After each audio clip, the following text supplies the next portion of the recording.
For listening. Thank you for watching. I'm Gage Samoji. He's Emerson Hip, and this is the Intoxicated Sports Report. In studio, the first thing I want to say right off the bat, for those who listen to us weekly, I want to personally apologize for my mic going out half an hour into last week's show. Shit happens, It was weird because, we still don't know what happened. I have no idea what happened. Because you and I could hear each other the entire time. Yeah. And then we got the bad news probably an hour after we were off air. Yeah. Now my mic went out 30 minutes into it. And, if you powered through the whole episode, which I don't blame I really hope you did. I really hope you did. If you powered through that whole episode, we applaud you, and you are a true day one listener. If you got through it, you probably weren't paying attention. That's my guess. Yeah, right. You probably thought it was an old episode of Fourth Out. Yeah. With Emerson talking to himself. So, once again, I apologize, but we are back in studio. I am feeling a lot better. Not 100%, but slowly getting to that point. Yeah. And I can confirm that we won't have that problem that we had last week, this week, or hopefully any time in the future. So, cheers to that. Cheers. We're drinking some Original Pattern, correct? Yep, oatmeal stout. It's called Darkness Awaits. It is quite dark, as you would imagine a stout would be. It's pretty good. It's pretty good. It's got a little, definitely some coffee notes in it. Has a lot of stouts, too. Definitely don't drink enough stouts. I just, someone who drinks a lot of stouts is Danny, I would say. More than anybody I know personally. Yeah, he likes his nitro-type stouts, the non-carbonated version. And I respect it. Yeah. Do I think... I kind of think stouts are like Thanksgiving dinners. Yeah. We should have them more than once a year, because when do you have stouts? St. Patty's Day. Pretty much. One time a year. Yeah. I mean, every once in a while when it's cold out, it's kind of like a nice... Yeah, that flavor is nice, but I would agree. Let me take back the Thanksgiving dinner. I met corned beef, which is also on St. Patty's, because I love a good corned beef and cabbage. Yeah. And I think that should be eaten more than once a year, and I think stouts should be drinking more than once a year, because most people, like I said, especially myself included, you have a stout on St. Patty's. Yeah. Personally. I will say, stouts I think are underrated. They're not a beer that we're, regular beer drinkers are accustomed to, so they kind of are an acquired taste, you could argue, but I like a stout every once in a while. Yeah, absolutely. And this one's good. Yeah. Kind of, would you say, not chocolatey, probably coffee. It's a little bit of chocolate in there, yeah. Yeah. It's refreshing. It is good. Yeah. Different. Right now we're watching the ALCS. The Blue Jays just hit another home run. They're up 12-2, but obviously you know that as of now since you're listening to this. This is getting ugly. That's a big boy, too. Who is that? Alejandro Kirk. Woo. All-star catcher. Dude, got a nice little belly to him. Yeah. So, we're going to get into it, I guess, but the Mariners did win the first two in Toronto. Came back feeling good, but not today, folks. Well, you got to give it to Toronto, and this game's not over, although it essentially is. Yeah. Top 6, they're down by 10. I would say it's all but over, at least this game. Yeah. This was a have-to-have game for you have to have this one. 100%. Being on the road, too. And so shout out to the Blue Jays for coming out and playing as such. Yeah. Well, and responding, because Julio Rodriguez had a 2-run bomb in this first inning to give the Mariners an early lead. So you could have easily seen them go into a hole, but they did not back down from the challenge. We're back, dude. We are back. It's just so much better being here. Yeah, it feels right. The ones remotely just aren't. They don't have the juice. I think we were having a good time. I'm a little bummed that it didn't work out. I do think it was a good episode. Yeah. For the half hour that you could hear us. We had some good cackles. Yeah, exactly. All right, you guys ready to jump into the playoffs? Yeah. Let's do it. Okay, so like we mentioned, Mariners won those first two games in Toronto to take a 2-0 lead in the ALCS, winning games 1 and 2, 3-1 and 10-3 respectively. Jorge Polanco's been massive for Seattle this whole postseason. He's got 5 RBIs already in this series, 3 home runs and 8 RBIs total in 7 postseason games this year. And yeah, he's been massive. I could be, maybe I've just never paid attention to it, but it just seems like there's a lot of star power in these playoffs. I mean, you got Vlad Jr. obviously, Cal Raleigh, Aaron Judge was in the playoffs, Ohtani, you name them. Seeing teams pitch around all those star players, and then like Polanco is a guy who's kind of taken advantage of the fact that someone's got to hit. Exactly, he's come up big in clutch moments when those guys have been pitched around. So I think it's been interesting to watch and see which teams are have the depth to withstand not having their star players get a chance to do damage. Absolutely. Well, and I love it for the Mariners too, because they you win the first 2 games on the road. That's tough. It's tough to do, especially especially in the playoffs. Yeah. When the crowd's against you, obviously, and it's a shame that this is happening to them right now at home. Yeah. But hey, you still take the first 2 on the road. Because if it's me playing on this team, take the first 2 on the road. Like, you're already feeling like you're going to win the series, right? Which is not necessarily the case, right? But you're already in the driver's seat. And you haven't even played a home game yet. Yeah. Prior to this game, I mean, it's. And I really like what I'm seeing. It seems like they're the hot team that's playing. Yeah. Hot at the right time. And to give even more credit to what they've done, they had to go 15 innings to win Game 5 of the divisional series against Detroit. They expended every arm in their bullpen. They used starting pitchers in that game too, which is insane. To have to go there and then go immediately on the road and win 2 games the way they did. Well, I don't know if I mentioned it last week, which it probably doesn't matter because no one heard me. Yeah, but I'm sure the Blue Jays were watching that 15-inning game, licking their chops, right? They're going through all their pitchers. Yeah, we're definitely going to get in the first game, right. And that wasn't the case. Yeah, I'll be curious to see how it plays out, as the series goes on, and if they show some fatigue in the pitching staff for Seattle, but thus far they've been impressive. Over on the National League side, we got the Dodgers leading the Brewers 2-0 in the NLCS. Dodgers winning both those games on the road as well. Kind of crazy that we haven't had a home winning team yet in the championship series. It's a good point. Yeah, Dodgers won those first 2 games 2-1 and 5-1 respectively. Blake Snell and Yamamoto were fantastic, unfortunately, for non-Dodgers fans, which I think is most of America, outside of Southern California. Okay. Snell went 8 innings in Game 1, no runs, just 1 hit allowed and 10 strikeouts. Yamamoto with the distance yesterday, just allowing 1 run, and that was to the leadoff man, which was a solo shot, and just cruised from there. Yeah. In Game 2, Brewers have just 5 hits in the first 2 games, which is kind of sad. It just doesn't really bode well, but you have to call it when you see it. Snell and Yamamoto both pitched their lights out. Fantastic. Absolutely. And does it hurt also? And man, is Blake Snell calling out Logan Webb in a good way? Did you hear him say that? I think that was a genuine comment. No, I think it was too. Yeah. But it's just like to stick it even further into talk about twisting the knife while you're inside. Like, come on, man. But I mean that Logan Webb shows that he's probably a great guy, and Blake Snell, like, what happened? Right. Like, it seemed like you're talking good. Like, you're in the Dodger uniform. Yeah. Talking nice about a Giants pitcher. To some people, that's probably sacrilegious. Yeah.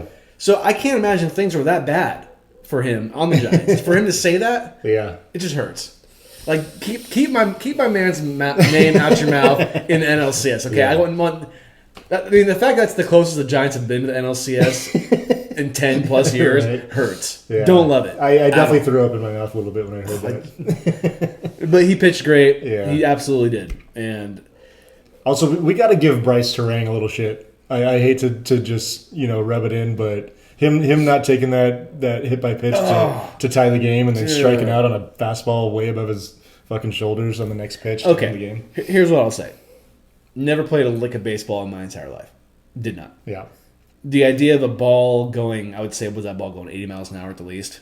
It was probably 85. Yeah. Going towards my legs. Yeah. The natural reaction, like, it's easy for me laying in bed being like, oh, you got to wear that. Yeah. But I think it's a little easier said than done. And when somebody's coming at you, I think, the natural instinct is to get away from it. Sure. Obviously, in that situation, if he wears it, and I think if he doesn't get out of the way, he gets hit. Right.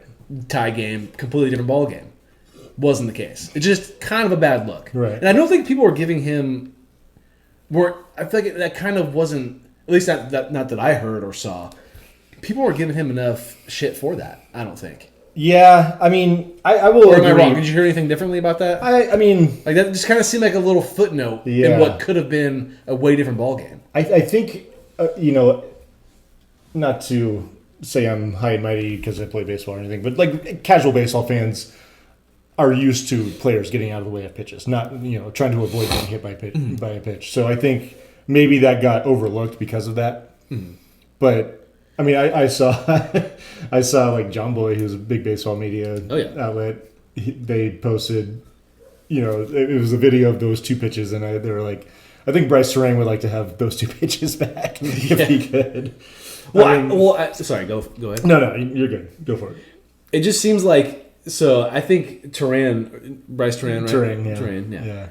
It seemed like after he got out of the way, I think he knew in his mind that he should have wore it. And then I think because of that, he really wanted to make something out of the next pitch. And he swung for the fences and swung the mess and the game was over. I would agree, yeah.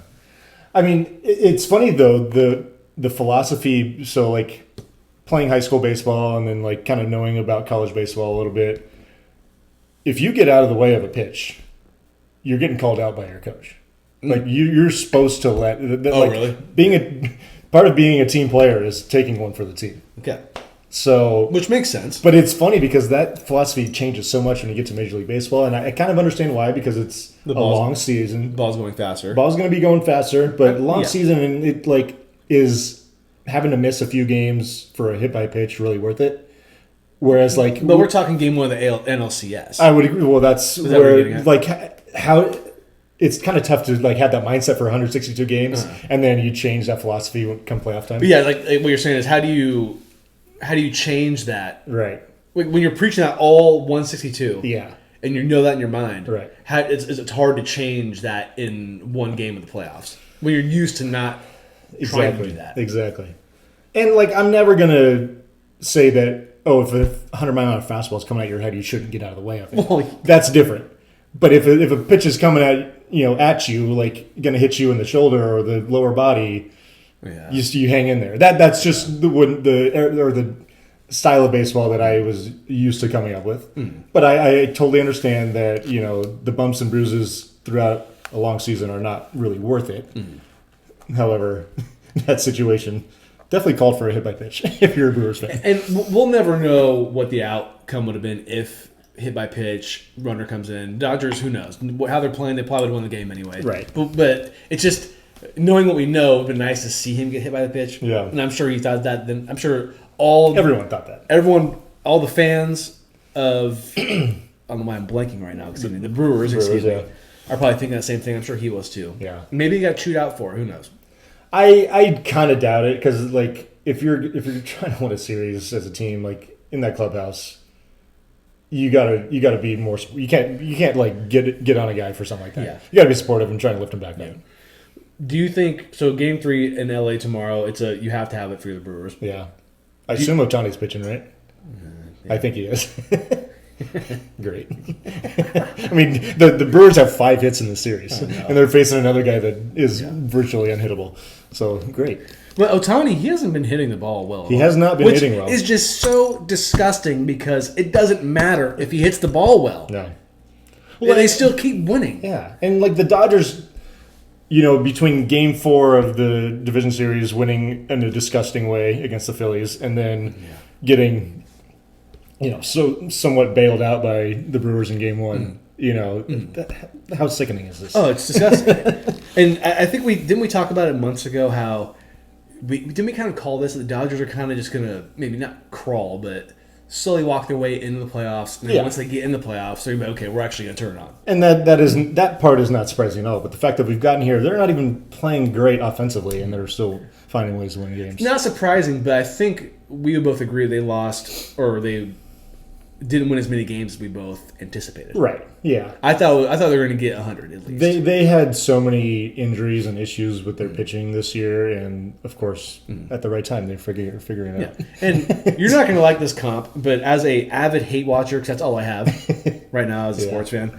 the Dodgers, especially in this playoff series, or what they're doing right now in the playoffs, given how they kind of limped into the playoffs. I don't know what you're going to say. It reminds me of the Warriors. No, I get it. Yeah. You knew what I was going to say. I get it. Yeah. It reminds me exactly like how the Warriors, probably the couple, probably the KD years. Yeah, because like Ohtani's like your KD. Yeah. Well, and plus, because they won in 2015, which was surprising. 2016, they went for it and lost. Yeah. Because they went for the 73 and they lost that whole thing. You can almost go star player for star player with like Dodgers versus those Warriors. It's exactly. I mean, just in particular of this series and how they're playing, it just reminds me of the Warriors, and it's really hard to watch because they're just turning it on at the exact time. And I don't mean to really yuck your yum. No, I know it's your most hated team with one of your most loved teams, but it's exactly what I feel. No, I get it. I totally get it. Do you think this Brewers-Dodgers, is it over?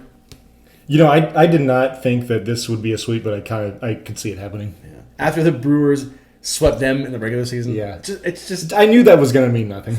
I really did.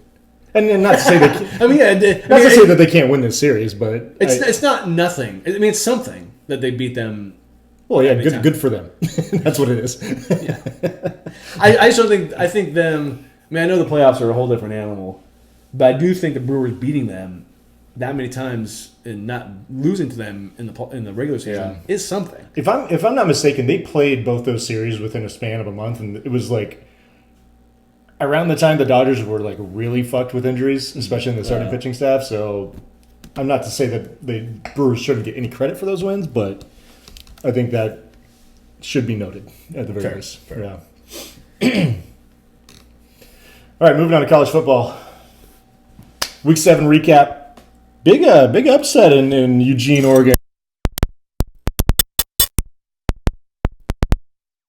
Went into Autzen Stadium and won 30-20. Love it. Rough game for first-year starter Dante Moore at quarterback. 2 picks, sacked 6 times. Indiana is now up to number 3 in the AP poll. Highest ranking in school history.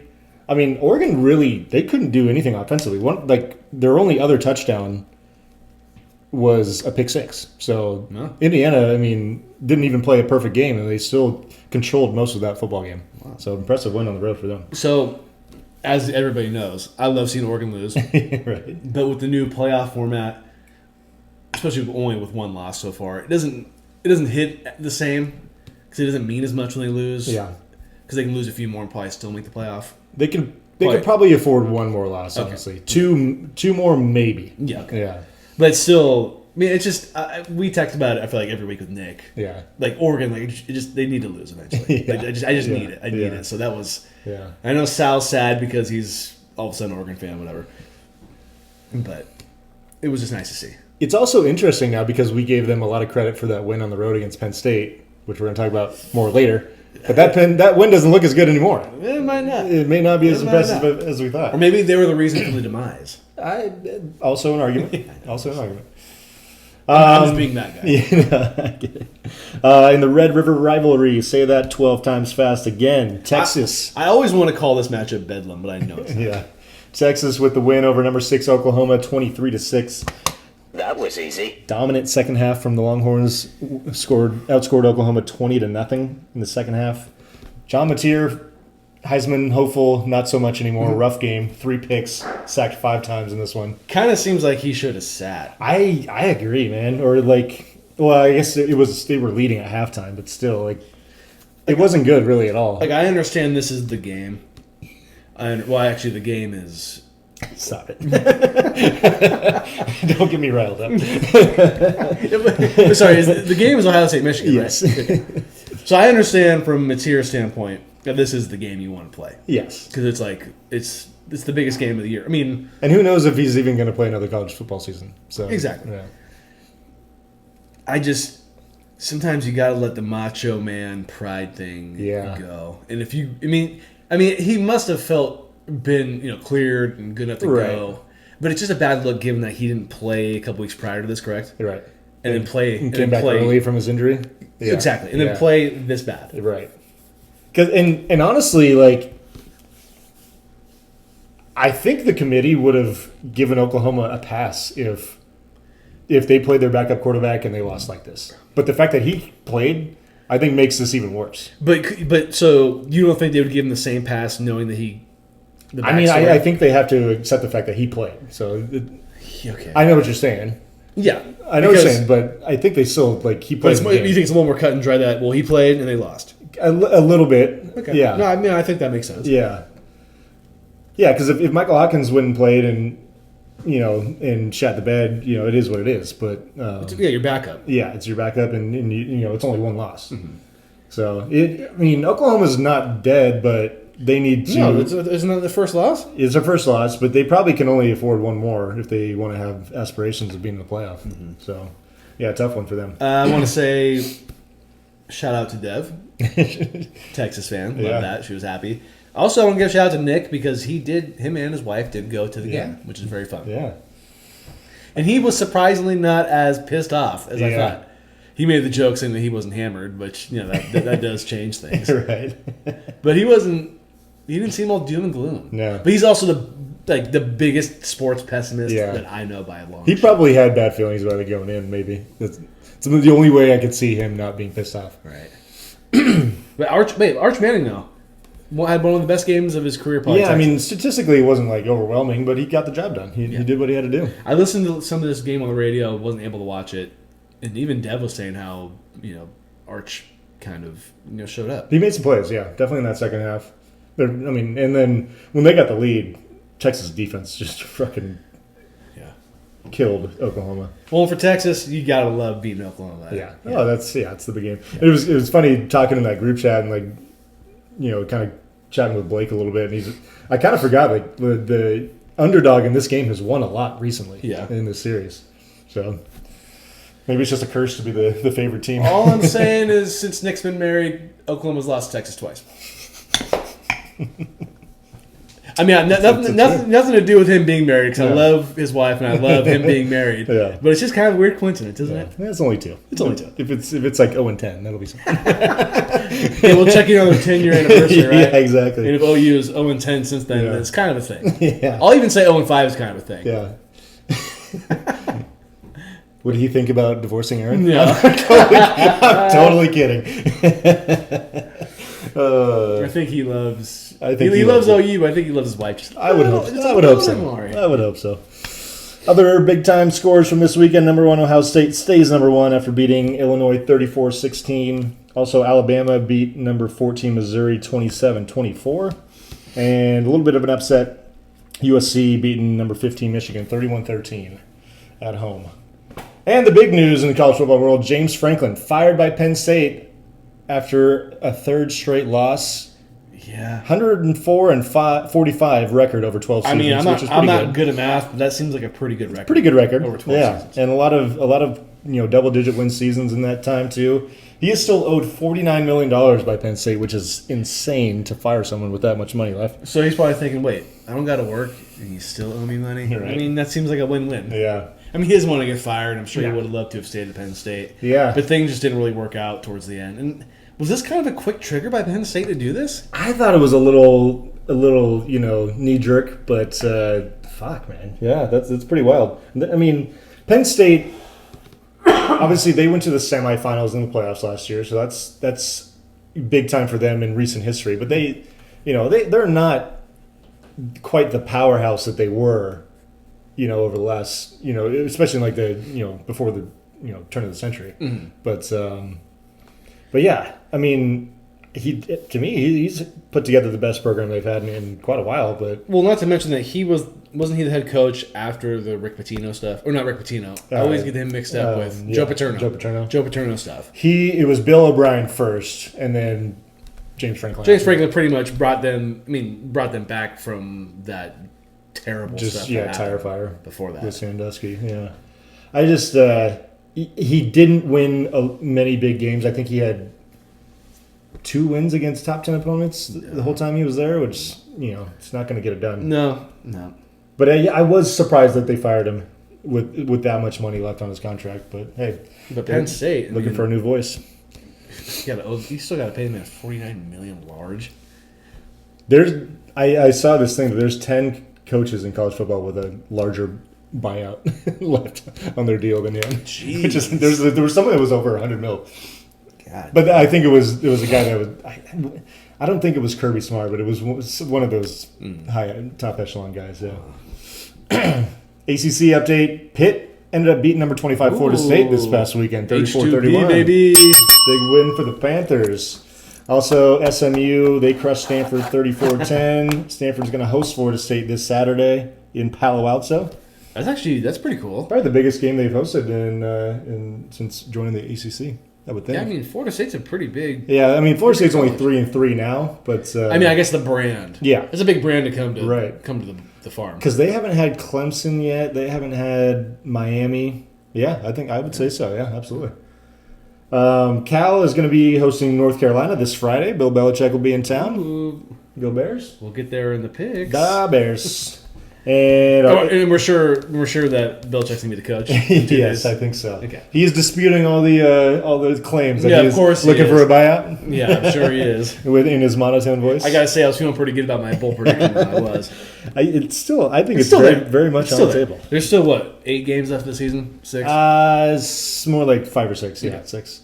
ACC matchup of the week is going to be the 4-1 Louisville Cardinals heading on the road to number 2 Miami on Friday. Miami's a 13.5-point favorite. Miami hasn't blown a ton of teams out this year, so I see maybe Louisville could hang in this one, make it interesting. Yeah. And then our Week 8 college football preview, we got 3 big matchups in the SEC, starting with number 10 LSU heading on the road to number 17 Vanderbilt, who's actually a 2.5-point home favorite. Vandy. Yeah, we also got number 5 Ole Miss at number 9 Georgia, who's a 7.5-point favorite in that one, and then number 11 Tennessee going to Alabama as a 7.5-point underdog. Okay. And then our only non-SEC matchup on the docket, number 20 USC at number 13 Notre Dame, who's an 8.5-point home favorite. Picking college games is tough. The spreads are just...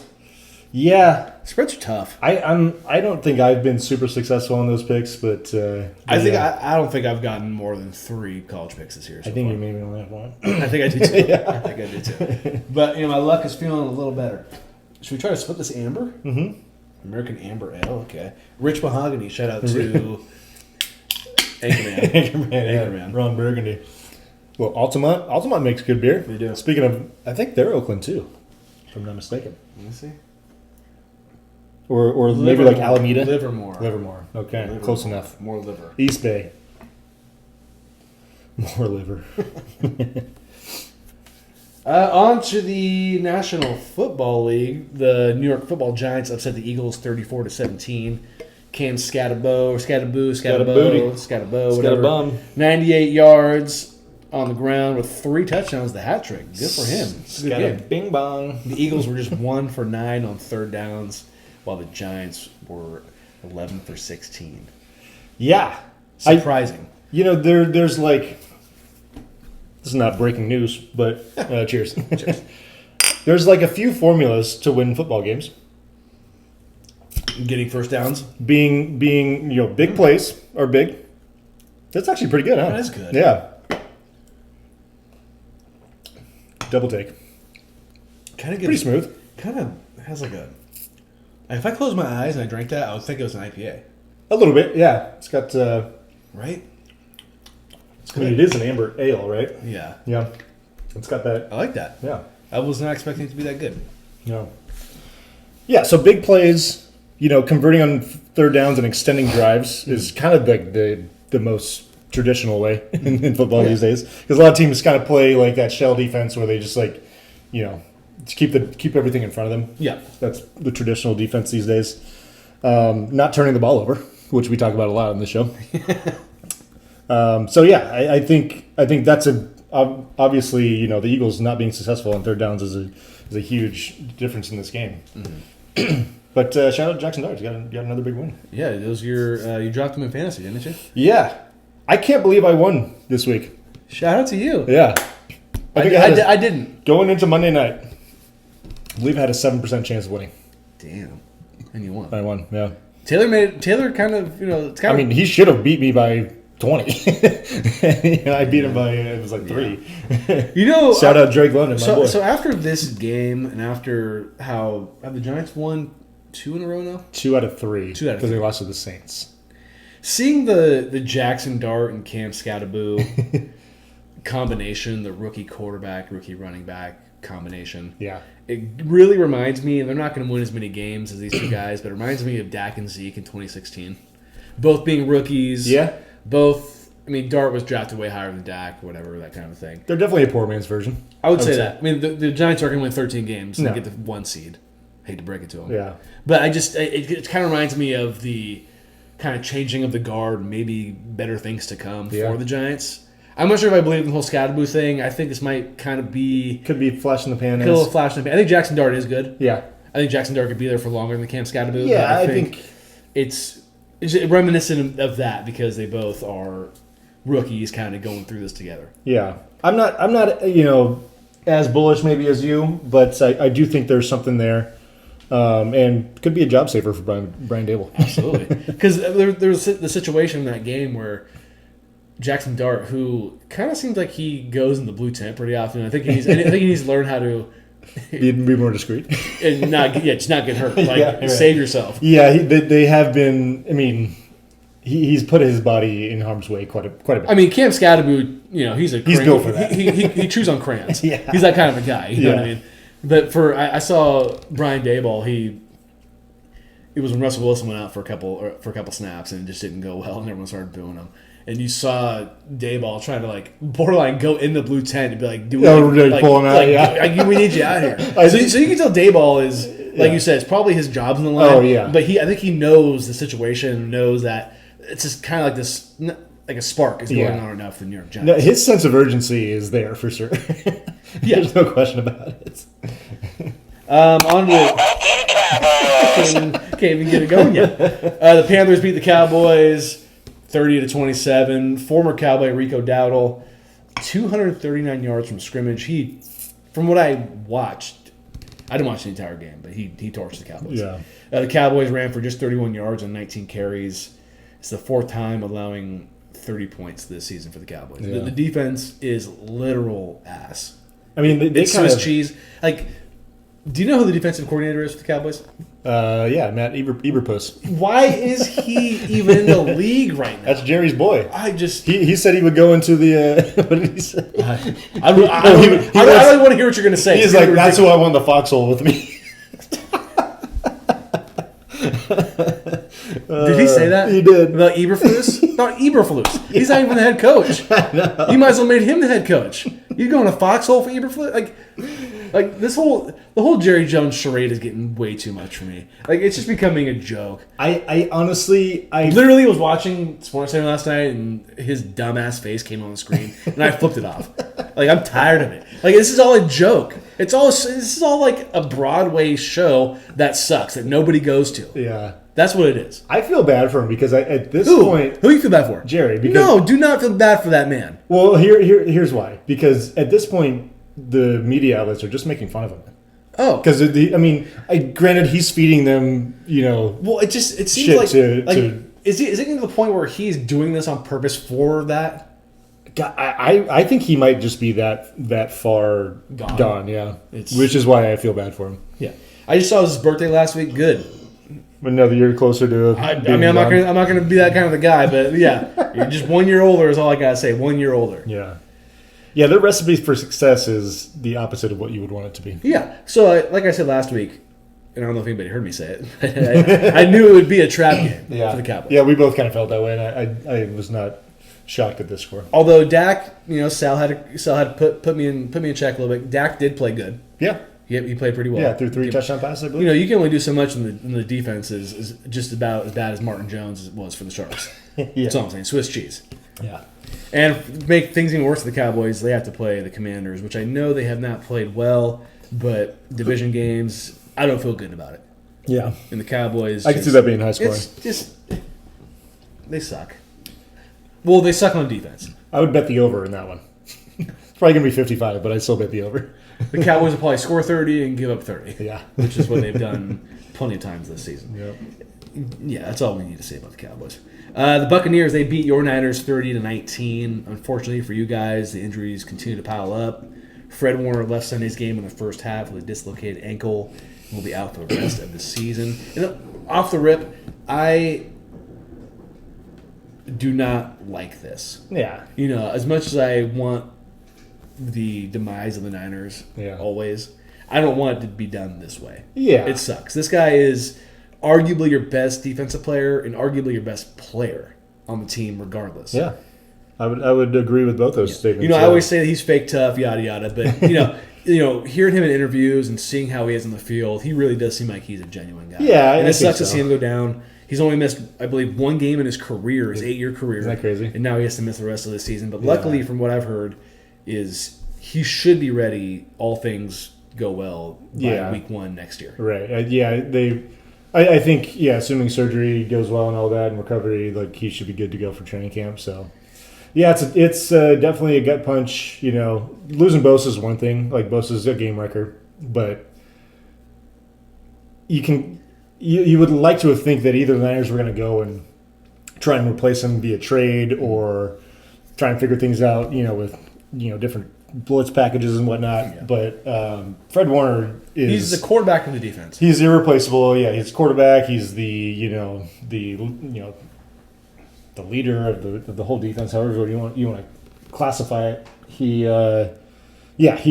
and in this game when he left, the Bucs exploited the Niners' holes instantly. I mean, you could see they did not communicate well on multiple plays because of him being out, and it's a bummer. It goes from like this game was a loss to this literally is the season now. I mean, like they could go trade for Trey Hendrickson or whatever, but that's not gonna replace Fred Warner. No, so definitely a bummer. But and we make jokes all the time in our little friend group that we have about how I'm a jinx. And do I think it's really true? Kind of depends on the situation. But all I know is to begin the season, I picked the Niners to go, I think, to the divisional round of the playoffs, which at this point probably isn't going to happen. Yeah. You never know. And I said there was no possible way that the Niners are going to have this bad of injury luck 2 years in a row, and I have been it's almost been worse. Yeah. I've been completely wrong. Yeah. And so I apologize to an extent for sounding like a jinx once again. No, I mean I wouldn't actually put that on you. But I did say that. Yeah, I said there's no because you don't really see this happen to teams 2 years in a row. I don't feel like it's insane, especially teams that are vying for an NFC championship, a Super Bowl championship. Right. It's something that I can't say that I've seen much from a team that is good. It's crazy. I mean, it goes back to 2020. Coming off the Super Bowl loss. They lost fucking half the team that year. 2021, they had some injury issues too, but they powered through it and ended up making it to the championship game. Of course, then like the 2022 championship game, Brock got hurt in that game, which they were already in that game, but still, that sucks. It's just insane how many injury issues they've had over the years. Yeah, and then obviously last year was. Obviously, McCaffrey was out for a lot of the year, but I didn't feel like they lost a ton of guys left and right. Not like this year. Like the star power anyways. You always compare Shanahan on the Niners to Andy Reid on the Eagles. Yeah. And at what point is Kyle Shanahan going to say, I just need to move on? This is like getting to be almost like we're cursed. Yeah. I don't know. I mean, the Niners are going to keep him for as long as they possibly can. I think no so. doubt. Like I was talking to you, Nick, about this will be the best coach you guys have for years. Yeah. And I'll say, like, this year he's done some of his best coaching. I mean, working around the injuries already, he's done a pretty phenomenal job. But yeah, no, I hope that, like, he wants to stay here. I mean, I could certainly see, if they don't somehow turn this thing around in the next 2-3 years, him being like, I need to step away and do something different. Yeah. But I know he loves coaching. He seems like he loves coaching football. Although he's turned he's aged probably 20 years in the last 10. God. Also in this game, Baker Mayfield 17 for 23, 256 in the air, MVP, 2 touchdowns. And I gotta give you credit. I'm a little worried about the Buccaneers going to the Super Bowl at this point because I'm starting to think it could possibly happen. You and Nick Wright were cooking. Who stole it first, though? Did you steal it from him? No. Our episode came out first. So good job to you on that. Nick Wright can suck it. I don't mind Nick Wright, but not for the reasons that you think. I think Nick Wright is actually good at what he does. Nick wrong? It's hilarious that with a name like that, doing what he does. Yeah. Like the Nick Wrong jokes are just good. They're just natural. They're just right there. Yeah. And I'm sure he can be right about a lot of things, and everything he gets wrong, exactly. Boom. Your coach. Sunday Night Football, the Chiefs beat the Lions 30-17. Mahomes, who might actually be the MVP up to this point because he's been playing great ball. He did jump to favorite. Is that so. right? Yeah. Yeah. He had a 257 in the air, 4 total touchdowns. He's been I have him in fantasy, and I've noticed that he's been running the ball a lot more than at least I can remember him doing. I would agree. Maybe since he was younger. Yeah, I would agree. Yeah, he's definitely been making some more plays with the legs. Yeah. Yeah. And this was, a lot of people were saying the Lions could be best team in the league, and the Chiefs kind of made easy work out of it. I'm kind of not surprised because I don't like to say who have they beat, but that's kind of what the Lions are at this point. Mm-hmm. Same with the Bills. The Lions and the Bills have not beaten any good teams, and the times they've played good teams, they've kind of gotten worked. Yeah. Well, the Chiefs right now, I think they know that their record isn't what they're used to. Yeah. And so I think they know when to really show up. And what better than at home against a good team on Sunday Night Football where everyone's watching? I do think this Chiefs team, even with their veteran presence and their championship, resume, this specific team seems kind of like a work in progress a little bit because they've had their injuries at the receiver spot and the Rashid Rice suspension, which he'll be back this week. But and they don't really run the ball great, which is I think going to be the last thing that they're hoping to kind of have come around. But their defense is starting to show up. So. Well, could this be like we were talking about with the Dodgers earlier? Could the Chiefs kind of limp into the playoffs and then maybe not go? Because they're not going to go 4 straight. Could they? Yes. Is it hard to do? It's only been done once. I think it's a really tough ask. But could they have still a deep playoff run, maybe to the championship game? Yeah. Just kind of limp in. And then really show what they're made of. Absolutely, I would not be shocked. I mean, I guess we're going to talk about it here in a minute, but I don't know who I would pick over them right now in the AFC, like comfortably. I couldn't even really tell you who I thought was the best team in the league is right now. Yeah, it's really weird what's going on right now in the league. No doubt. Monday Night Football, the Falcons beat the Bills 24-14. Bijan Robinson or Bijan, whatever he wants to be called. 238 from scrimmage. Josh Allen, night to forget. 180 in the air. 2 interceptions. Yeah, not his finest outing. I mean, one of the picks the game was basically over, but still, he's we kind of praised him recently for how he's just all of a sudden doesn't turn the ball over, and he did. He had he's had a couple of games lately where hasn't looked as crisp. I think this you could have constituted as a trap game for the Bills going into it. A little bit, but I'd because everyone probably expected the Bills to win. I think we both would have picked the Bills, right? And then you have to go, into Atlanta, which it's Atlanta. I know they love their Falcons. Yeah, and they play comfortably at home. Yeah, and I think people would assume Penix. They would assume Bijan, a little young, might not be able to live up to the hype up to this point, and they got weapons. Yeah, I think unless. I think the Falcons are actually a pretty dangerous team offensively because, we saw in this game, Penix didn't really get pressured much, and when he doesn't get pressure in his face, he delivers the ball pretty accurately. And they got playmakers, like you said, Drake London, Bijan Robinson. I mean, Kyle Pitts. Kyle Pitts is kind of useless, but he's still a good a good athlete. Yeah, he can be a playmaker. Tyler Algier just always gets Bijan touchdowns. Dude, so I was gonna mention those two because everyone talks about Jahmyr Gibbs and David Montgomery as the top 1-2 punch, but Bijan and Algier are pretty damn good. Case for in their own right. I mean, I've had Bijan on my fantasy team for the last 2 years. Been really nice. Yeah.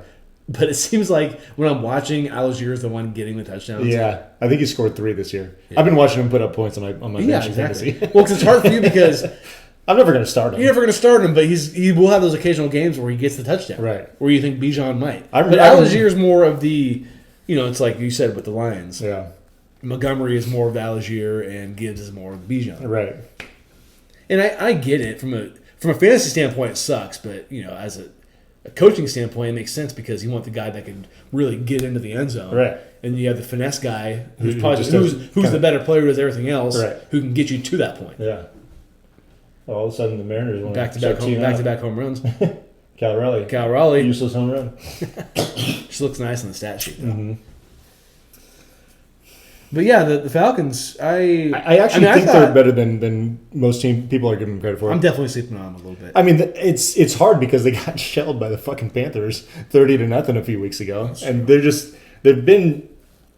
I think I've mentioned this already this season, but they've been that very unpredictable team for so long. Yeah. And I will say, Michael Penix in college, especially that final year at Washington, one of the nicest thrown balls I've ever seen from a quarterback. Especially from a lefty. I was hoping you were just going to say the nicest balls. No, I try my best to not do that right now because I just know what you're probably going to say after it. It would just look like it was on a string every time. Yeah. He was fantastic. Well, it was amazing how he would just drop it into to these tight windows. Tightest windows, for sure. Some Week 6 takeaways. We talked about it just now. Best team in the NFL? I really don't like. No, I don't. I mean, I think it'd be easier if the Bills won, because I'd probably say the Bills. Yeah. But I don't feel comfortable saying that right now. Who's got the best resume? Maybe the Bucks? Yeah, but I don't. It's hard for me to think that the Bucks are the best team in the NFL. Yeah, that's the thing. It's because it's Baker Mayfield. And I'm not saying Baker's not good, but I just know what he's been. And I know what you've been is different than what you are now. Yeah. It's hard for me to grasp that. Yeah, because you're still hung up on Cleveland, Carolina Baker a little bit, and maybe Rams Baker. But yes, to a degree, yeah. It's a great question. I really could not tell you. Yeah, it's because you throw the Chargers in there. The Chargers are pretty good right now. They're pretty good, good. But they've had some questionable. They lost to the Giants. Chiefs are pretty good. Yeah. I mean, I think a lot of people think that because the answer is so hard to give that it is actually the Chiefs, which is crazy because they're 3-3. They've lost questionable games already this year. Or with these other one-loss teams besides the Bucks, you have the Packers, the Steelers, and the Colts. The Colts. It's hard for me to say anything to the Bucks because it's Daniel Jones. Yeah, I mean, I know he's different because he's on a different team. He's not on the Giants anymore. But when it really comes down to it, do we trust Daniel Jones? Yeah. In the playoffs? I kind of look at the Colts similarly to this year's Lions in that they've blown some teams out and looked impressive, but who would they beat? Kind of, yeah. I'm curious to see what they look like when their schedule gets a little tougher. I mean, I think Green Bay. I think out of the one-loss teams, Green Bay probably is the sexiest team on paper. Yeah. But I might I guess if I was going to have to say which one's the best out of those four, I would go. At this very moment, Tampa Bay, because I think I trust Baker more than I trust Jordan Love at this very moment. Pittsburgh, probably the most under-the-radar one-loss team. Right. I feel like I forget about him, but Aaron Rodgers is the quarterback. I think it doesn't help that they played a game overseas, so that was one of their wins, and they had their bye already, too. And I need to see more of the Steelers in primetime. I haven't watched them at all. Tomorrow. Yeah, tomorrow. Trying to get your wish. Yeah, I might be watching Dodger baseball. Be the 40-year-old quarterback bowl. Yeah, no kidding. So are you more concerned about, after losing for the second straight week, the Bills or the Eagles? It's tough because I definitely have concerns about both. I'm kind of going to say the Eagles. I'm thinking so, too. Because I trust Josh Allen to do more with little than... Even because Josh Allen's the better quarterback. And I don't think there's any question. I know Jalen Hurts is the Super Bowl MVP, yada, yada, but I guarantee you Eagles fans would take Josh Allen over Jalen Hurts 7 days a week. Yeah, 100%. And I think. And I don't think there's any question. The Eagles are a better team all around than the Bills right now. But I think, that big question mark is... Well, and also, there's big time question mark on the Eagles offensive coordinator because there's been so much inconsistency with their, run pass kind of distribution and AJ Brown maybe wants to be traded. Who knows? I'm not gonna pretend I'm starting any rumors here, but I think I would trust Josh Allen more in getting their team back to where they want to be more so than I do Jalen Hurts in that offense right now. Yeah, I agree. Player of the week, who do you got? I'm taking your guy, Bijan. Okay. 170 yards on the ground and a touchdown, 6 catches for 68 yards in the air. That's probably the obvious option. And that's why I took him, because I knew you wouldn't take him, because I think you took him last week. Or maybe the week before. I know you've definitely already taken him. That doesn't matter to me, but I think given who I'm picking makes sense because I'm picking Rico Dowdle. Yeah, I thought you might. I also thought you might take him. Yeah. 183 on the ground, 56 in the air with 1 touchdown. led the team both in rushing and receiving. Wow. And, of course, it was the revenge game against the Cowboys. Yeah. And that's a big middle finger. And he was talking, too. Big middle finger to Jerry Jones. He was talking, too. He was. I don't blame him. Yeah. And, you know, this performance pretty much cost me my fantasy matchup this week because Garrett started him. And it just, oh, really? Damn. Yeah. He had 2 running backs that had over 30 points. Sheesh. Yeah, and that's hard to beat. And I still lost by, 15. Yeah. And he scored the most. But whatever. Rico Dowdle, I'm okay. For sure. Player of the week. I had to do it. Yeah. No, I think it's a good call. I'm glad. I thought you might take him. I'm glad you. No. Didn't want to rub it in. I want to let you rub it in. You set him on the tee for me. I appreciate it. A little Week 7 preview, the London game for those who want to get a 6:30 a.m. our time. Yeah. Rams 2.5-point favorites against the Jags. Of course, the Jags are playing London. They're going to be their future home. Yeah, right. Both teams 4-2. I think it's a good matchup on paper. I think I like the Rams here, but the Jags have been a nice surprise. But the Jags they're playing at home. You never know. You never know. Colts at the Chargers. The Chargers are 1.5-point favorites. That's going to be interesting for the AFC. Yeah. Week 7 AFC playoff preview. Yeah. Or I think, playoff implications. Yeah, I think this is a tough one because I thought about picking this game and I decided to stay away because the Colts. I think I did too. The Colts, obviously, they've been incredibly impressive. And the Chargers have not been so much lately. They kind of got blown out by Washington a couple weeks ago. They barely beat the Dolphins this past week. Yeah. So they're not exactly clicking. They've been dealing with some injuries on that offensive line as well. So yeah, I think it's going to be an interesting one, but I don't know how I feel about the Colts yet. I'm still not buying it. Totally. I'm not buying it. Yeah. I'm not buying it either. The Commanders are 1.5-point favorites against my Cowboys. I mean, I don't. Do you think that line would be larger? Do I think it will be? Did you think it would be? I am surprised, and we'll get to that. Yeah. Okay. We'll get to that. I could have seen it being like 3.5 at the most. Mm-hmm. See ya. Sheesh. It is now 13-4 Blue Jays. They're not messing around. Mariners did hit back. Is that Barger? Yeah. Dude, what's his walk-up song is, I wrote it down because I was like, this is bad. It's BYOB by Oh, is it? Yeah. Ooh, I like him already. Right? I like that. That's a killer song. I was watching the game the other night and I'm like, is that fucking BYOB as this guy's walking out? I like that. That's nice. It's a great song. Yeah. It's a great song. Sunday Night Football this week, the Falcons are at your 49ers, and the Niners are actually 2.5-point favorites. Are we? Yeah.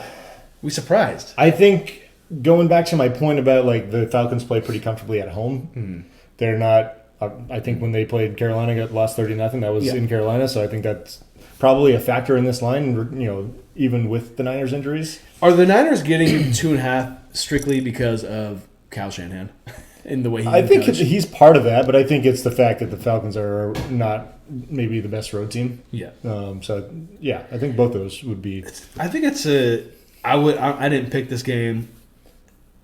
Do I think the Niners are going to win? Not necessarily, but could they? Yeah. But could I see them winning handily? For some reason, yes. Maybe. We'll see. Yeah.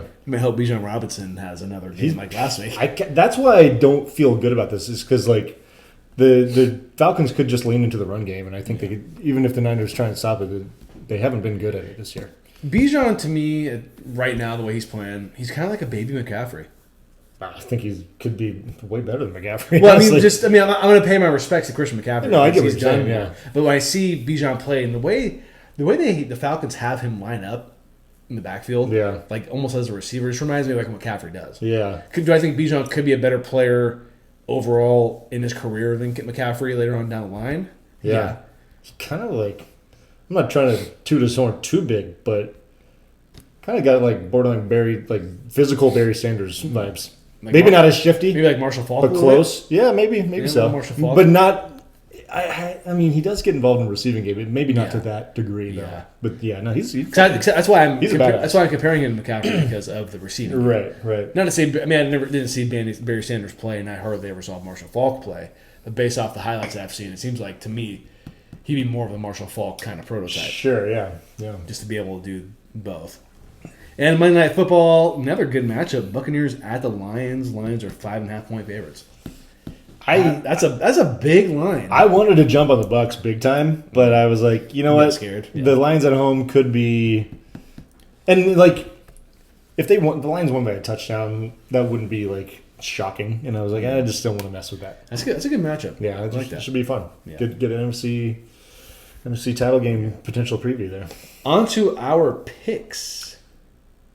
You had a decent week. Actually, no, sorry. One more thing. Two more things I wanted to say. Yeah, go for it. Sorry. Jake Money Moody hits game-winning field goal against the Commanders. Yeah, I'm happy for him. Yeah? Yeah, Okay. like I didn't necessarily want the Niners to get rid of him, but they kind of had to. You know, he just had so much struggles, but it was nice to see in his post-game interview, like he had a smile on his face. It felt good for him.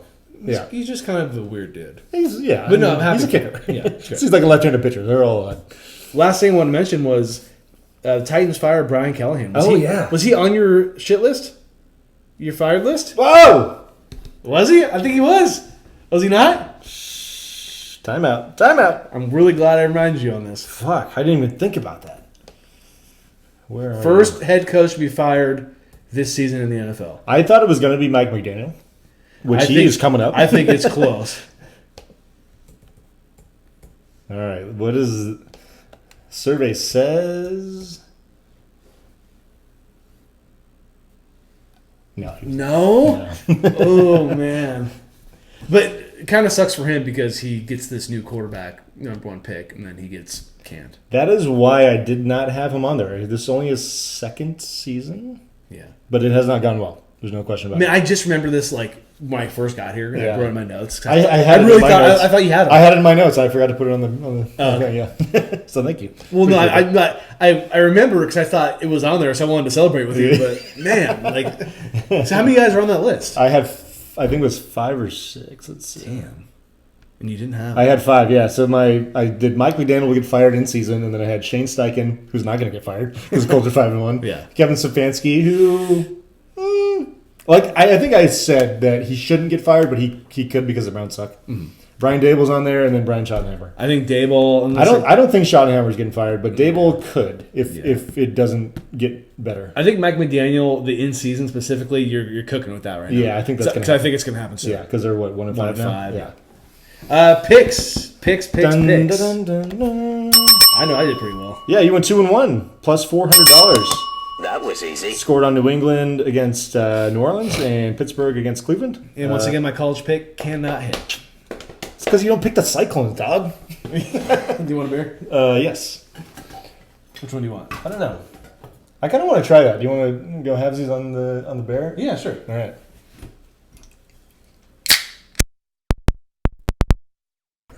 Just gonna do a splash. Okay. Rinse this out. Yeah, and then I went 1-3 minus 300. Only win was USC over Michigan. Yeah, it's. Dude, I missed on the Chargers by 1.5, and I missed on South Carolina by 0.5 point. Which fucking blows. Okay. That does suck. Suck.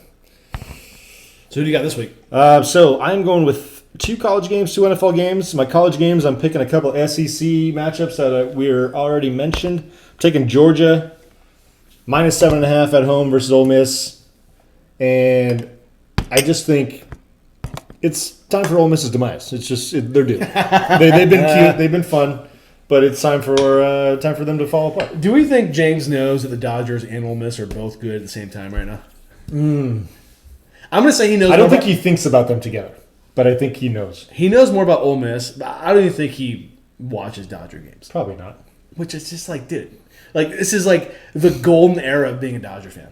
He's a loser. He's a sports loser. I'll give you that. He definitely is. A sports loser. Also, by the way, I'm going big on all my picks this week. I'm doing $500 each bet. Damn. I don't give a fuck. What? I'm in the hole right now. I'm 1,100 deep. So where am I at? Or I'm 1,000 deep. I'm -4? You're minus 400. Fucking A, dude. I suck. So, yeah. I love the mindset. I hope you cash in on every single one of them. That's what I'm going for. That'd be fucking sweet. Yeah, so give me the dogs. I'm also taking the Crimson Tide of Alabama minus 7.5 versus Tennessee for $500. Tennessee's cute. They're kind of like Ole Miss. No shot. And In the NFL, I'm taking the Rams minus 2.5 versus the Jags in London. They're the better team. They should win this game. I don't think that the Rams have really opened up the bag this season, so I think it's time. Time to show with the Europeans what it's all about. Alrighty. And then my last pick is going to be the Seahawks on Monday Night Football, minus 3.5 at home against the Texans. I think the Seahawks are just a better team. Okay. All I got to say. All right. $500 each, $2,000 on the line. Fuck. Give it to me. So I got 5 games this week. I got 5. I'm not doing. Let's go. I'm not doing 500. Come on, sack up. I'm not doing $500 on each one. I'm gonna go with my 2 I got 2 college picks, 3 NFL. Okay. I'm gonna go number 15 BYU plus 3.5 at home against number 23 Utah for $100. Plus 3.5. All right, I like it. I'm doing $100 bets for the college ones until I get some confidence because Yeah. I just can't. I've been missing too much. They're plus 3.5 against Utah, huh? Yeah. Oh. Well, Utah is 3.5 point favorites Right. on the road. So BYU is the home team? Yes, I'm pretty sure that's what I saw. You All can, right. you can double check me if you want. No, I was just... And BYU is what, number 15. 15? And Utah. That's why I picked it because it doesn't make any sense. Yeah, that doesn't sound like it makes sense. You know what's BYU's quarterback? Number 47. Yeah, you're right. Yeah. That's So I'm taking that. I feel good about that. Tiger. And also, hey, Bear. we're drinking this beer. It's called Oskies. Yeah, something like that. Oski's California Gold has the California Golden Bear, and I'm picking the California Golden Bears this week against Bill Belichick's UNC. I was going to say Trojans. It is the Tar Heels. UNC Tar Heels. Cal is 10.5. I was going to say, they're their big favorite. Yeah, I'm just doing this for fun. Yeah, I love it. $100 pick. $100 pick. I'm just, I'm not going to bet too much. Right. This is actually the official craft beer of Cal. Yes. It has the Yeah. Love that. So that was a sample I got from the rep. Also, BYU's quarterback's name is Bear.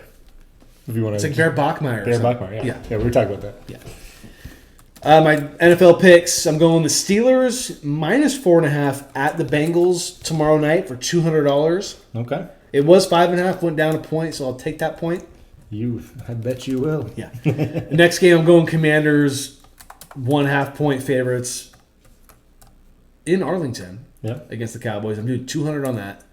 It's just the Cowboys. The defense is not good, and if this pays dividends, I might pick against the Cowboys the entire year. And my last one, I'm gonna go Eagles 1.5 point favorites on the road as well against the Vikings. I'm gonna go $100.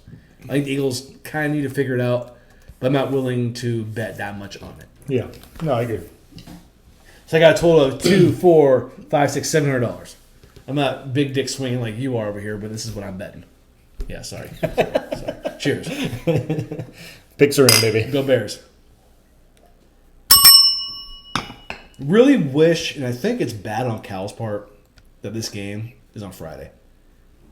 I don't think they get to make that schedule. I don't think so either, but given the situation and who's the head coach, I think a lot more people would probably show up for that alone if it was a Saturday. Because Friday games are hard, unless you take the day off. I mean, I'm sure the students, they have Fridays off anyways. Does anyone go to Cal games regardless? That's my question. Hey, Miami was... I mean, North Carolina, cool. They got Bill Belichick, but they suck. They do. Yeah, sorry. I think... But I feel like the Bill Belichick aspect is a big selling point. I don't... I'll totally tell you this. All 3 of these shows on KMBR are going to be at Memorial Stadium for this game. Like all their shows are going to be at Memorial Stadium. Sounds like a waste of time. I'm just saying. Well, baseball season's over. Niners suck. Warriors haven't sucked. Like I'm not saying like you're making it seem like this is whatever. Like, this is something that Bill Belichick and the Tar Heels are going to be here. I don't think it's not cool, but it's just... Okay. I think if North Carolina looked relevant, it would be more legit. Yeah, okay.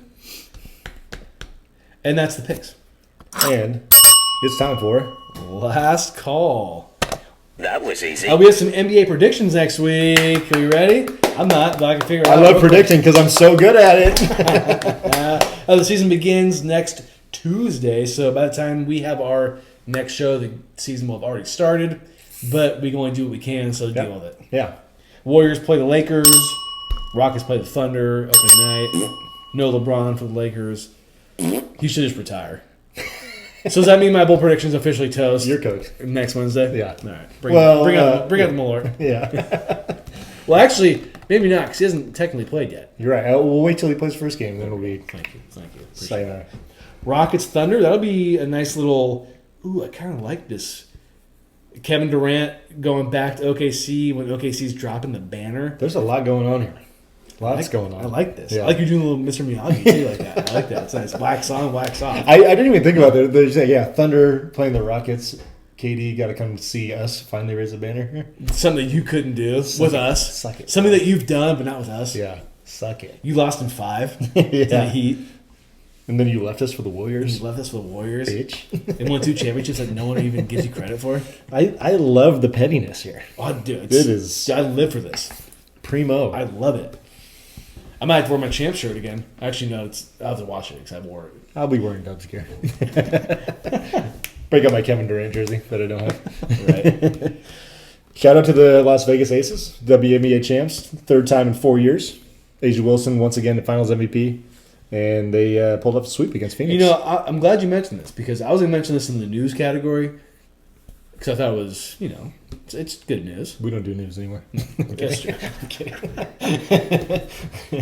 And we also don't talk about the W nearly enough because it's just, we're not going to act like we... I'm not going to say I watch, Yeah.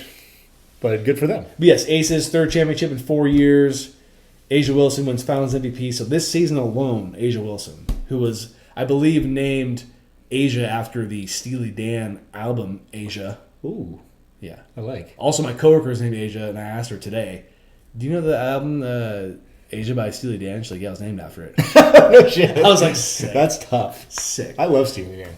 I know that album is widely regarded as a great album, and I don't know. I don't even know what songs are on it. The pet song Peg is on there. Okay, Peg's a good one. Great song. But I've heard it's. I gotta listen to it. It's all good. Steely Dan is great, just like dinner music. Ricky, don't lose my number. I'm sipping I'm on gonna have to some play red. some Steely Dan. Sipping on some red wine. Ooh. You want some red wine? Have I ever said no to red wine in my entire life? I don't think so. We're gonna have a romantic night after this episode is over, just so everyone knows. Yeah. Okay, so this season, Asia Wilson, WNBA MVP, Defensive Player of the Year, WNBA champion, and then the Finals MVP this season alone. And I'm going to give you her resume outside of that, or all together. So you got it all. 4-time NBA MVP, or WNBA, excuse me. 3-time WNBA champion, 3-time WNBA Defensive Player of the Year, 2-time Finals MVP. She was drafted, by the way, in 2018. This is what she's accomplished since then. I don't know how you get into the Hall of Fame for basketball because I don't know if the WNBA has their own Hall of Fame. It's probably just the. I think it's just the Naismith. Yeah. But I would imagine she's already in. Oh yeah, 100%. She can retire today. This is her 7th or 8th season, I guess, if we're doing math right. Yeah. Yeah. That's Also, crazy. shout out to Becky Hammond, the head coach. I think she's been the head coach for all of these teams. I believe so. Yeah, I believe so. I just gotta say, hey, the Kings will probably have a head coaching vacancy sometime soon. Yeah. She should maybe be the head coach. Wouldn't have a problem with that. But congrats to Asia Wilson and the Las Vegas Aces. Yeah. And they won the first WNBA Finals that was a 7-game series, and they've swept. Yeah, Phoenix Mercury. Sorry about it. Yep. Sorry about it. You got Speaking of my Sacramento Kings, Keegan Murray to miss 4 to 6 weeks after undergoing thumb surgery, unfortunately. Yeah, but he got a bag, right? But he got a bag, thank you. He got a 5-year extension, $140 million. And I like Keegan Murray. I like him. I think after getting this, I need to see more. I was going to say, I feel like his game is not, like, multi-dimensional enough. Yeah. He seems to be, like, kind of a spot-up shooter is, like, probably his best asset. I don't know. I don't really know how he is as a defensive player. I think he plays pretty good defense. Yeah, I mean, he's lanky. Yeah. He's got some length at the 4 spot. Obviously spaces the floor well. But yeah, I would like to see him like develop like some off the dribble game. Absolutely. You know, I love like if I had to pick a favorite Kings player, I'm picking Keegan Murray. I just like his he's just kind of quiet, stoic. maybe like add a little fire to your game. Yeah, I like that too. Maybe Yeah. a little bit more than that. Like Yeah. I know even like I like Kawhi Leonard is kind of like that too, but he's badass. Right? Yeah, he's a killer. Like I like to see Keegan Murray be more, or even a fraction of that. Right. From like a playing standpoint, obviously, Right. who wouldn't? I like Keegan Murray, and I'm happy for him. It sucks that he's not going to be playing for the first month and a half of the season, month and a half. Right. But I think he's a solid and that honestly, That's like $28 million a year. That's not crazy in the NBA these days. You can build around that. Like if he's your third best player, I think that's fine. Yeah. And also, my Sacramento Kings signed Russell Westbrook. Not do anything for me. You know, if this was 2016, the Kings would be fucking nice. But unfortunately, it's 2025, and that's not the case. I don't like, and I said this earlier, I don't like the idea of signing a guy who can't shoot on a team full of guys that already can't shoot. Yeah. I mean, the starting lineup on paper looks nice, but I mean, Keegan Murray can shoot it from the 3-point line, but he doesn't shoot it enough. Yeah. Westbrook can't. Malik Monk, really hot and cold. Yeah. Sabonis, he's a paint guy. Right. Zach LaVine is probably the best 3-point shooter. He can shoot the 3-ball, but that's not really like what his game is built around, though. Yeah. And then DeMar DeRozan's a mid-range madman. Yeah. I just don't. I don't know. This to me seems like more of a trying to get asses in the seats. I would 100% agree, which is sad. But when your team is resorting to that, it'd be one thing if the Kings were horrible, and they're just like trying to, yeah. But they're not. Or they're not great, but they're not horrible. No. And they're trying. I think they're trying to be good. I don't know. Is what's his face still going to be the coach? Christie? Yeah, Doug Christie. Yeah. Like, are you asking me like he wasn't just the interim? I totally forgot. I think he's the head coach. Okay. No, really. So it's funny because we heard about these kind of whispers. Yeah, it's been rumored for a while. And so Sal now owes me a Westbrook jersey, which is funny. If he actually gets me one, which I kind of hope he does. I mean, if he does, whatever, I'll wear it.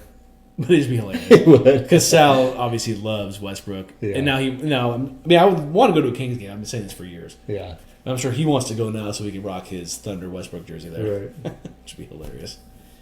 So. The Kings aren't, perennial play-in losers is what I call them. If they make it that far this year. We'll see. All right. Blue Jays won. We know that. Yeah. Our Sharks are. They played 3 games thus far. First 2 losses were absolutely brutal. Oh, dude. Last night they got kind of shelled by a very good Carolina Hurricanes team. But those first 2 games, the opening night really was just tough. But I like we talked about before the season started, it wasn't necessarily going to be about wins and losses this season. It was just about being competitive. Game after game, which at 2 out of 3 games so far they have been competitive. So I think that's a good step in the right direction. Goaltending and defense still a bit of an issue.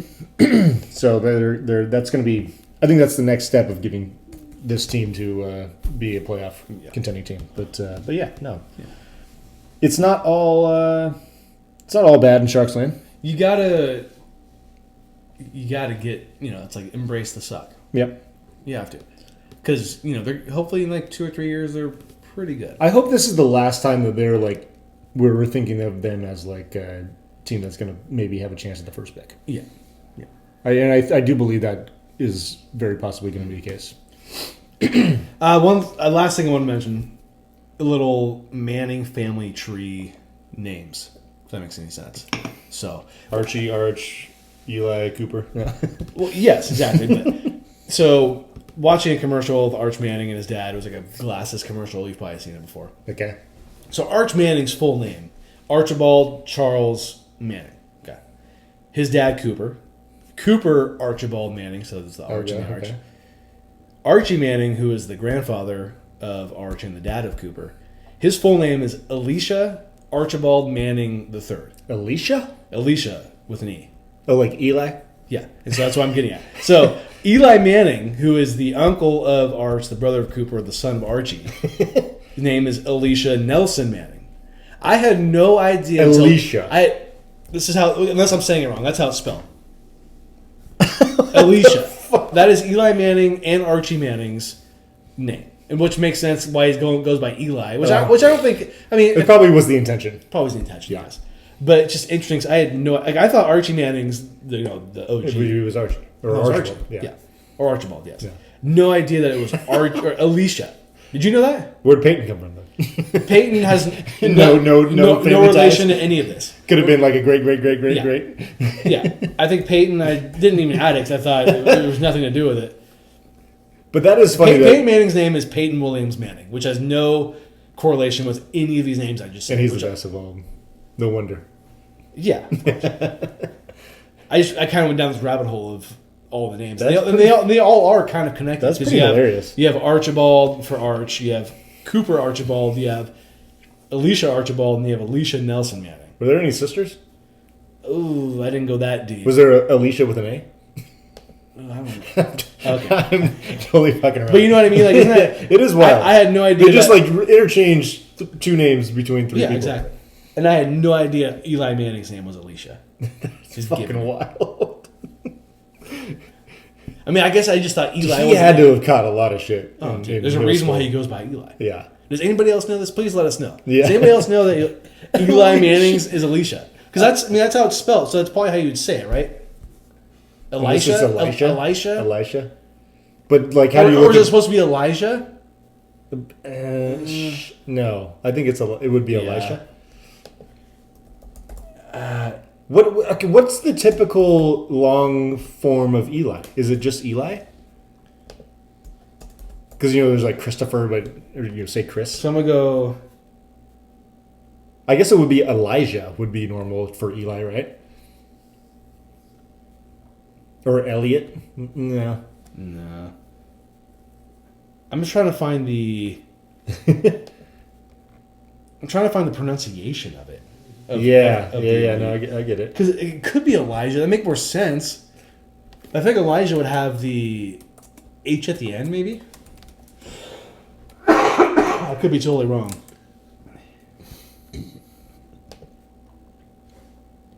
Okay, I'm seeing Elijah or Elias would be like. Oh, Elias? Would be typical. Okay. But the way it's spelled, I mean, it's Wikipedia. I mean, I know it's not a credible source. This is how it is on Wikipedia. They can't be fucking around, yeah. No, I think that's got to be real. It could be Eliza. That might be it. It just looks like Alicia. It does. Or Elisha. Elisha. I don't even know why you would bother with Elisha. Like, where is that name coming from? You know what? The more I think about it, it's probably Eliza. Like Elijah? Eliza. Yeah. It's not Alicia, the more I think about it. but you see it and you're like... it looks like it. Yeah. And it would make sense why Eli would have it shortened. Yeah. That's funny. So that's just... Let us know what you guys think, because unless there's some kind of interview that I haven't seen or that kind of thing. Ellie? Well, it's just weird. I'm sorry. It's got to be... I don't know. I'm just going to stop talking about it. It's kind of funny, though, regardless. It is funny. All right, thank you all for listening. Yes. We'll see you next time with our NBA season predictions. Peace.